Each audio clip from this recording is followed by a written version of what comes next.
No mês de janeiro, meninos e meninas entre 12 e 16 anos realizaram uma viagem para o Canadá e os Estados Unidos com o Noah Adventures. A nossa repórter Priscila Celino entrevistou o Madrir Celso Fischer e também Francesco Aloy, de 15 anos. Confira. Olá, hoje eu vou entrevistar o Celso e o Francesco. Eles fizeram uma viagem super especial para o Canadá e também para os Estados Unidos, que foi toda organizada pelo Noah Adventures, que é do Rabino Noah Gansburg, do Centro Novo Horizonte. E essa viagem já está na 15ª edição. Tudo bom, meninas? Então, fala um pouco como é que foram pensados os passeios, né? Porque você foi como Madrid para lá. Então, a viagem ela foi dividida em duas partes. A primeira semana que foi no Canadá, que era a parte mais de aventura. Então, eles esquiaram, fizeram tubing, com todas as coisas relacionadas à neve, etc. Aventura, foi no Canadá.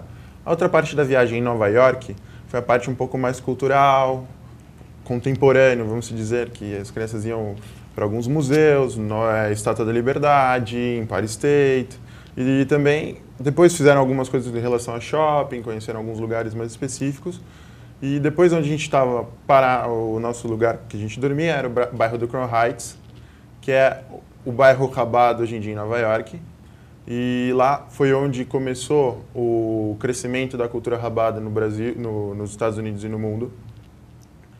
E lá era onde o Rebbe de Lubavitch, ele coordenava tudo aquilo ali.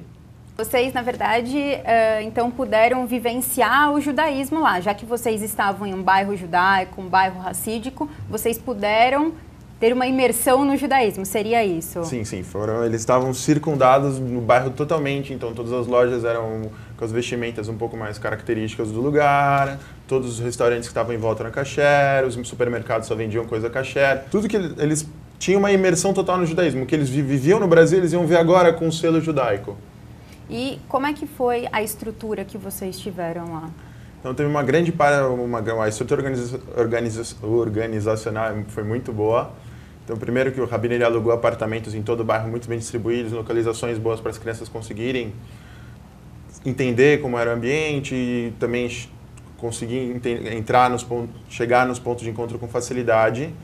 E uma das principais partes da nossa estrutura que facilitou muito para o trabalho dos monitores, do Rabino, etc., foram alguns apetrechos que o Rabino fez para identificação do grupo. O primeiro deles seria essa touquinha aqui que a gente utilizava na maioria dos passeios.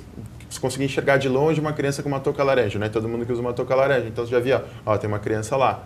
No aeroporto, por exemplo, a gente tinha essa tag aqui que estava nas malas. Então, quando eu estava na esteira, todo mundo tirando as malas, já chegava, ó, viu uma mala com uma tag laranja? Puxa, não importa a sessão não, já puxa para não ficar rodando, para facilitar, então, praticidade e tempo. Tem que economizar tempo para uma viagem dessa. Ainda porque tinham muitas crianças, inclusive, sim, né? Eram 45 pessoas, então imagina para organizar. Então, o Rabino teve ideias maravilhosas para conseguir facilitar todo o nosso trabalho. Também tinha esse porta-passaporte também, que para as crianças na hora, tira passaporte da mochila, então elas carregavam isso aqui no pescoço, ficava muito mais fácil.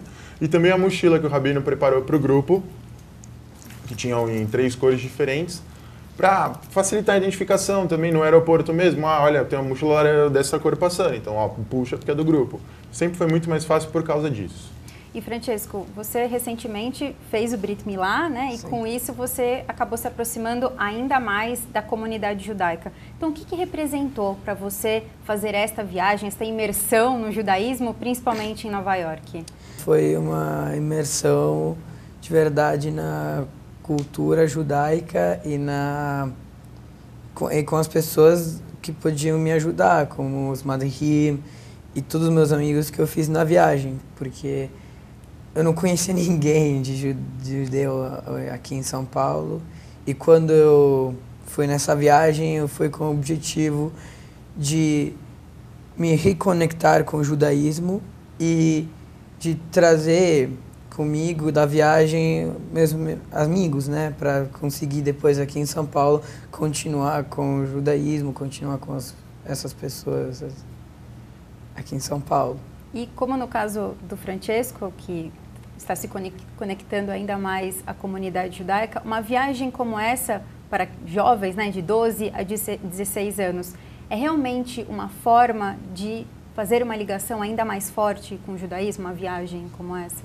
Com certeza, porque o grupo de crianças eram de escolas bem diferentes, também é mais difícil de trabalhar, mas, então tinham crianças de colégios bem religiosos, alguns tradicionais, mas nem de colégio judaico. Então, para a gente, o Rabino ele conseguiu montar uma equipe de monitores que tinham a habilidade didática de conseguir repassar um conteúdo tanto para o menino que sabia bastante, não falar, ele está me ensinando uma coisa que eu já sei, então ele já estava ensinando uma coisa nova para a criança, por mais que ele já soubesse bastante, e também para uma criança nova ele estava passando um conteúdo que seria um pouco avançado, mas uma didática boa o suficiente para a criança entender. E, Francesco, qual que foi a parte que você mais gostou dessa viagem? O que mais te marcou durante essa viagem?